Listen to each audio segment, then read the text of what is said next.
If you go back in your mind to your childhood, chances are you'll find one.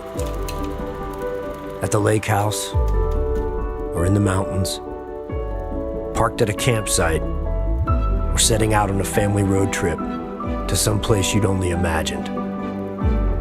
Maybe your best friend had one, or your neighbors, or if you were lucky, your own family.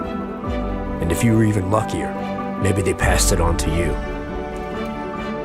How many machines are like that?